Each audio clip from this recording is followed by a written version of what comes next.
nuestro programa. Si me permiten presentarles al ingeniero de organización industrial, Benjamín Martí Esbrí, es español. Él es experto en organización industrial, consultor y divulgador de tecnologías para la industria 4.0. Es experto en liderazgo de equipos para la transformación digital. Como labor actual, es socio director en una consultoría empresarial denominada Asistex. Él es director de operaciones en la empresa Productica y auditor del IBACE. Con una interesante conferencia cuyo título es Ingeniería Industrial 4.0, adaptarse o morir. Recibamos con un fuerte aplauso al ingeniero Benjamín Martí Esbrí. Buenos días en México, buenas ya casi tardes, noches en España. Les hablo desde Valencia, en la costa este española. Aquí son las 8:30 de la tarde-noche. Espero que hayáis almorzado bien y que tengáis una buena cantidad de azúcar, porque el azúcar lo necesita nuestro cerebro para aprender, ¿verdad? Si os parece, comenzamos ya, ¿vale? Porque ya llevamos un poquitín de demora. Bueno, en primer lugar quiero agradecer al Instituto el haber contado conmigo un año más. Esta ponencia forma parte de nuestra responsabilidad social corporativa.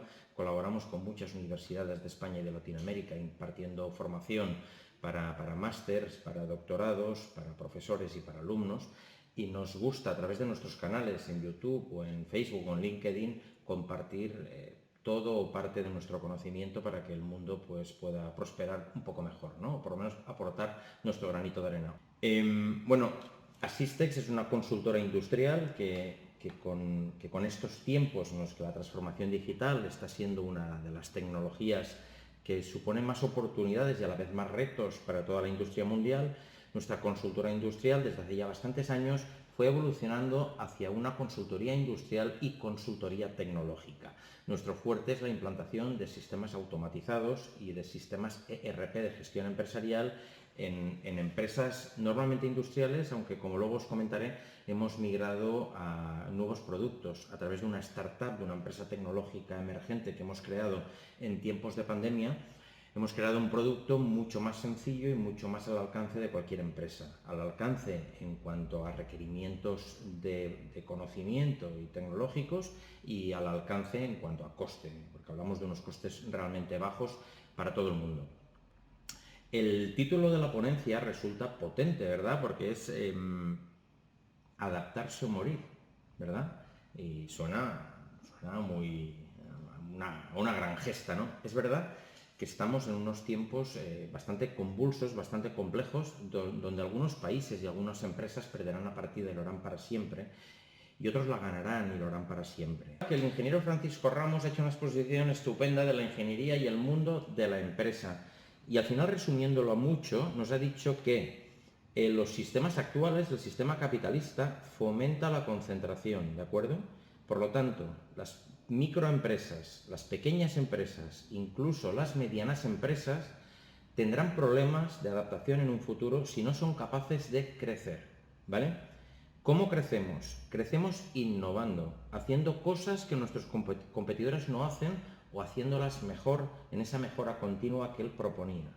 Y hoy en día, en el milenio en el que estamos, la mejor forma de innovar o una de las mejores formas de innovar es digitalizando, invirtiendo en transformación digital y en automatización. ¿En qué automatización? En los procesos clave de la empresa, ¿de acuerdo? Más adelante veremos alguna transparencia donde les hablaré de innovación, de qué es eso de la innovación. Pensemos que las empresas que más han crecido, todos los ejemplos que nos ha puesto luego el ingeniero Ricardo Landívar, que ha hecho una exposición fantástica, todas esas empresas han sido disruptivas, es decir, han roto las normas del juego, las normas del mercado, y lo han hecho a través de una utilización intensiva de la tecnología. Hemos hablado de inteligencia artificial y de muchas tecnologías, el ingeniero Ricardo Landívar. Yo creo que de las muchísimas tecnologías que hay y que están por venir, las más importantes y que van a transformar todo, van a ser, en primer lugar, la inteligencia artificial, que en muchos países usamos de manera intensiva, como aquí en España, en Europa en general. La segunda en el Internet de las cosas, el hacer que las cosas se conecten a Internet. Y en tercer lugar, el blockchain, que facilita el poder hacer cosas sin desplazamientos, garantizando el resultado. ¿De acuerdo? Os comentaba que nosotros somos una consultora industrial. Casi todos somos ingenieros industriales en organización industrial, pero que los últimos tiempos nos han llevado a convertirnos también en una consultora tecnológica, ya que la tecnología hace que nuestras empresas sean mucho más competitivas, tanto como la correcta organización. El título de ¿adaptarse o morir a qué? ¿Dónde está ese reto? Ese reto es la globalización. Yo la semana pasada pedí para mi casa, la estoy domotizando porque los costes de la domótica o de las cosas conectadas a Internet están siendo realmente bajos. Bueno, hablábamos de adaptarse o morir. ¿Adaptarse a qué? Adaptarse a esa globalización. Como les comentaba, la semana pasada pedí 7 o 8 interruptores inteligentes para conectarlos en mi casa y poder actuar y accionarlos desde la distancia. Me costaron $1,50 y me llegaron desde China en 7 días. Eso es globalización. Si hay una empresa en México capaz de hacer eso, esos Smart Switch, esos interruptores digitales, los compraría perfectamente a esa empresa de México. Pero normalmente lo que nos está ocurriendo es que ese tipo de empresas suelen estar en China. Estamos en un momento crítico porque esta globalización está implicando lo que se llama en el mundo de la empresa un punto de inflexión estratégica. Un momento en la vida de los negocios donde las normas que los gestionaban o que los regulaban están cambiando. Un momento en el que las cosas que hasta ahora funcionaban dejan de funcionar. Y ese cambio de paradigmas, ese cambio de tendencias, de costumbres, esa globalización es posible gracias a que hay economías emergentes, por un lado, capaces de hacer las cosas con una productividad muy alta, unos costes muy bajos, que generan economías de escala en sus países y hacen, como comentaba el ingeniero Francisco Ramos, que las empresas pequeñas tengan grandes retos, a veces para ellos insuperables, y solo les queda un camino, y es crecer, porque la economía capitalista tiende a la concentración. Normalmente observaréis que los grandes son más grandes y los pequeños más pequeños o desaparecen. Bueno, pues esas economías emergentes están generando sus propias economías de escala y lo están haciendo a través de la digitalización. No sé si podéis verlo aquí en la presentación. Esta globalización viene dada a eso, a esas economías, y estoy hablando sobre todo de China, que ha generado una economía de escala que la hace muy competitiva, fabricar cosas muy, muy baratas, porque fabrican grandes cantidades, y lo está haciendo gracias a la digitalización, primero de la sociedad y después de sus empresas. Ese punto en el que estamos es un punto donde hará que muchos países, ese punto de inflexión estratégica, dejen de ser competitivos si no son capaces de anticiparse a los retos que nos está imponiendo el mercado, ¿vale? Si hablamos de China, ¿veis? Esta es la bandera china, ¿no? Pensamos en una gran economía emergente, posiblemente China es la que mejor ha entendido los cambios y se ha anticipado a ellos. Y ha conseguido la mayor de las productividades. Ha generado esas economías de escala, ya que sus empresas están amparadas, entre otras cosas, en un consumo interno de 1.400 millones de personas, como 10 veces México, ¿no? Como 20, 30 veces España. Y lo han hecho a través de una digitalización, primero de la sociedad y después de sus empresas. Fijaros, aquí os he hecho un resumen para entender esas economías emergentes, ¿no? ¿Dónde está esa mano de obra barata? Son los 18 países con mayor Producto Interior Bruto mundial. Encabeza Estados Unidos, seguido de China, que es el segundo. Y aquí os he puesto el salario medio anual, que lo he convertido a salario medio mensual. Un estadounidense está cobrando $5.500 al mes de media, aunque su salario mínimo es de 1.200, ¿vale?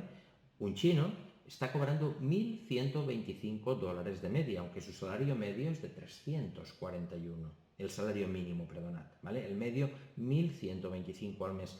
Y México, que lo tenemos aquí en una posición 15 después de España, aún nada de España, en México tenéis un salario medio de $1.276 al mes y un salario mínimo de $211 al mes.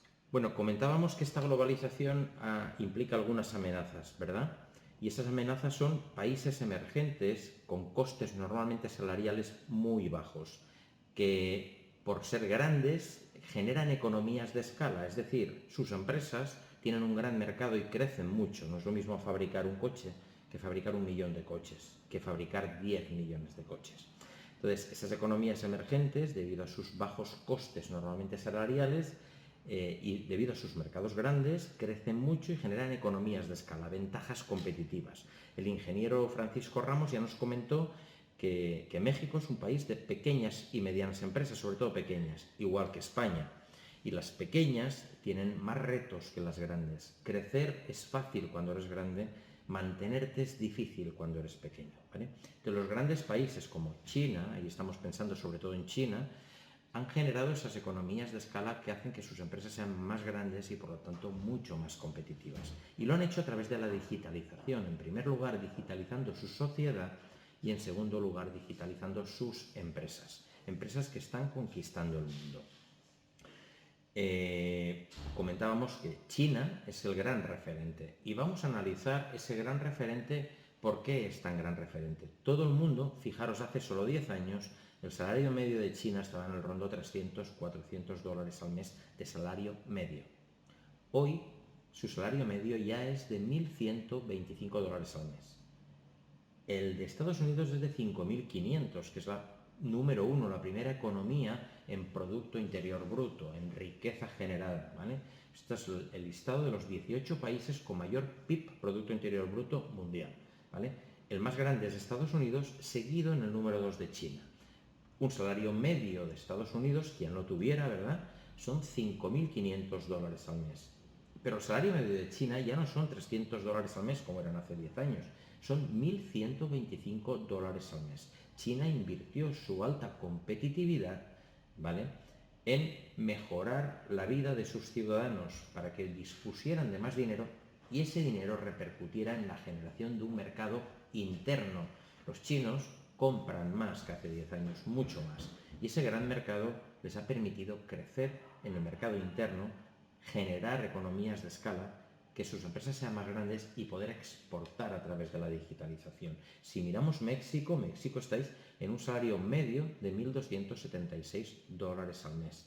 No estáis nada mal posicionados si tenemos en cuenta que estáis prácticamente a un coste salarial parecido al de China, ¿vale?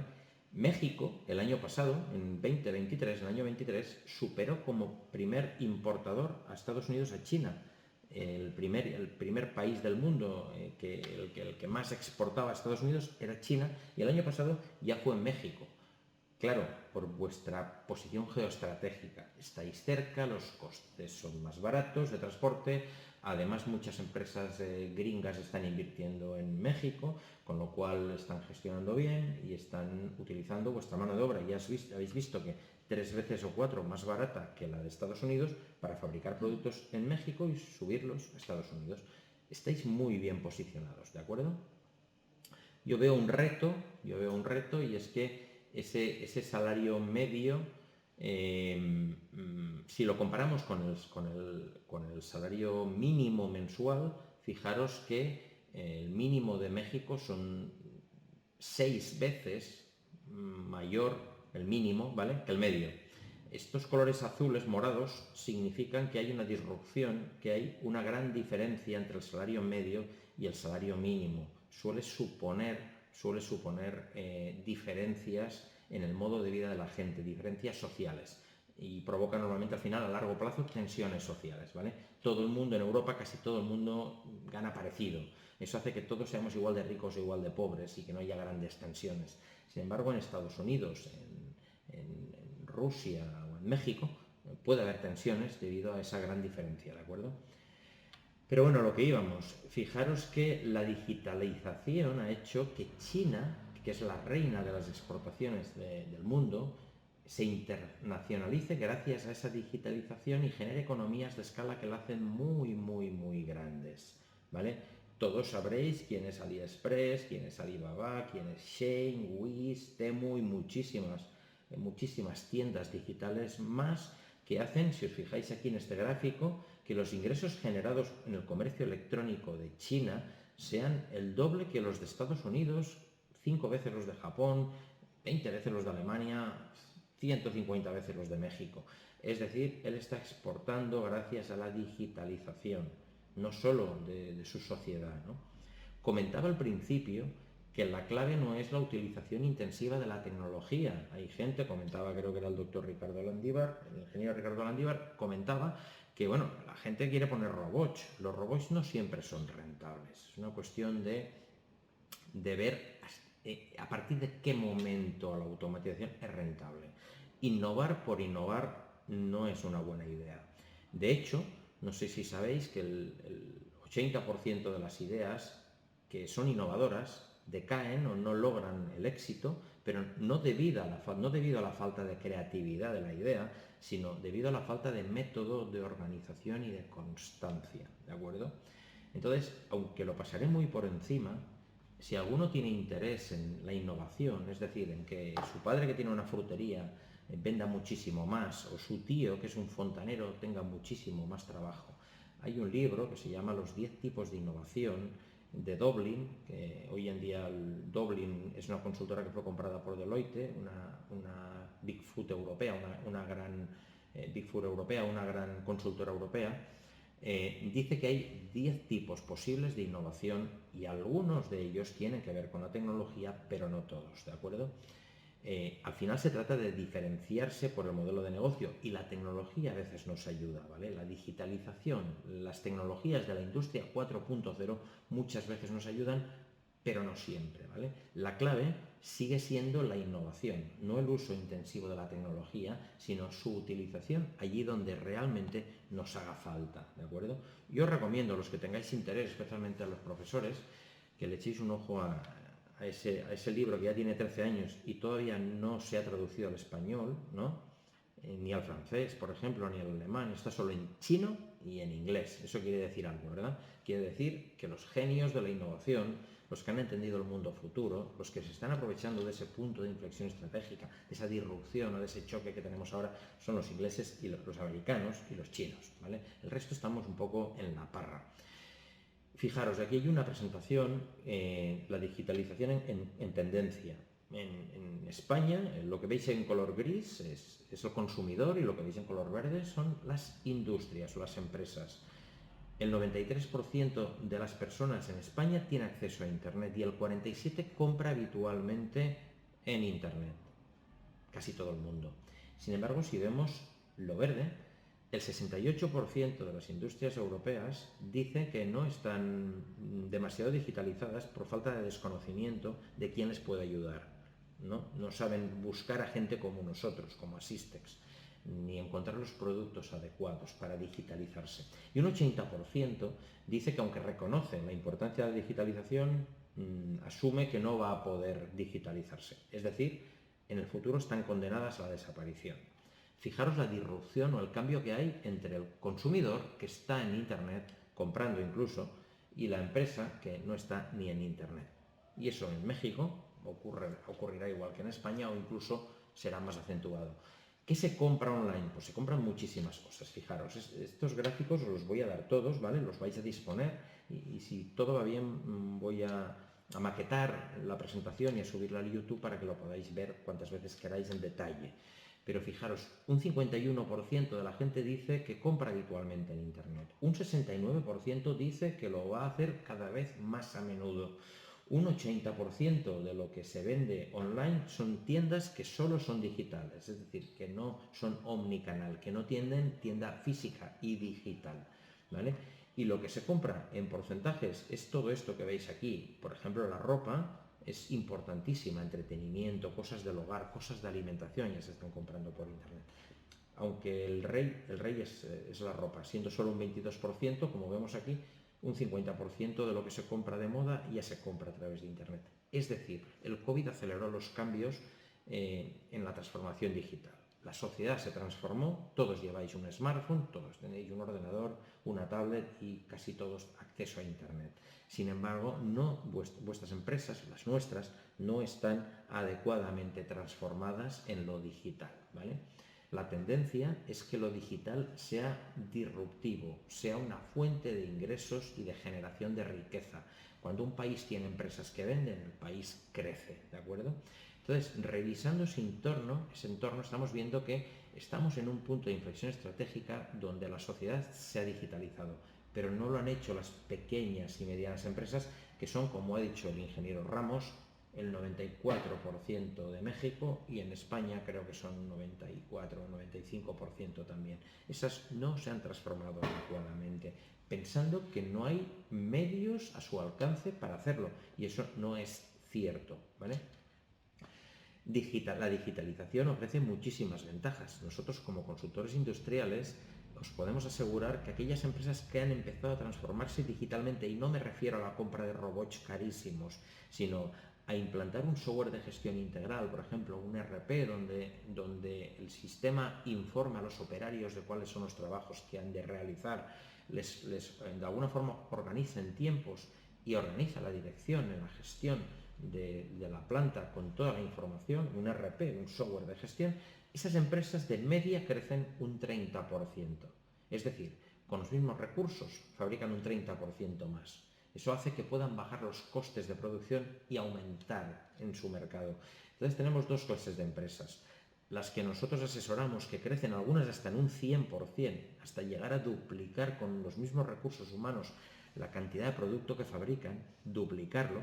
Esas empresas, en contra de lo que parece, que la gente te dice, bueno, si duplicáis la productividad, reduciréis la mano de obra a la mitad. Nunca nos ocurre eso. Generalmente ocurre lo contrario. Esas empresas crecen tanto que normalmente lo que hacen es incrementar en un 50 o en un 100% el número de personal. Sin embargo, sus competidores son los que acaban cerrando. Sin duda, en el mundo global, la productividad destruye empleo, de eso no hay duda. Lo que se trata es de que no lo destruya nuestra empresa o de que no lo destruya nuestro país, que lo destruya cuanto más lejos mejor, ¿vale?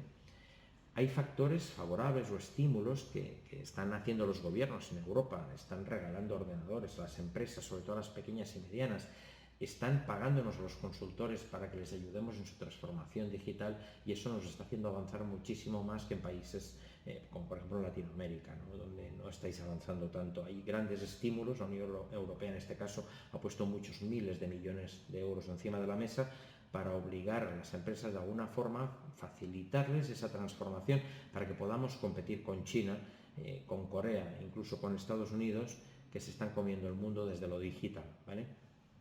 Y después no tenemos que olvidar que lo que genera riqueza estable en el largo plazo es la pyme industrial. El sector servicios, un camarero, un sector servicios no avanzados, un camarero genera poca riqueza. Al final es gente que trabaja muchas horas por muy poco salario. Donde realmente encontramos salarios altos, buenas medias, es en el sector industrial. Pero la industria tiende a la concentración. Es fácil que la Ford crezca, es difícil que una empresa que fabrica coches de manera artesanal en México o aquí en Huelva pues crezca. Es difícil, ¿de acuerdo?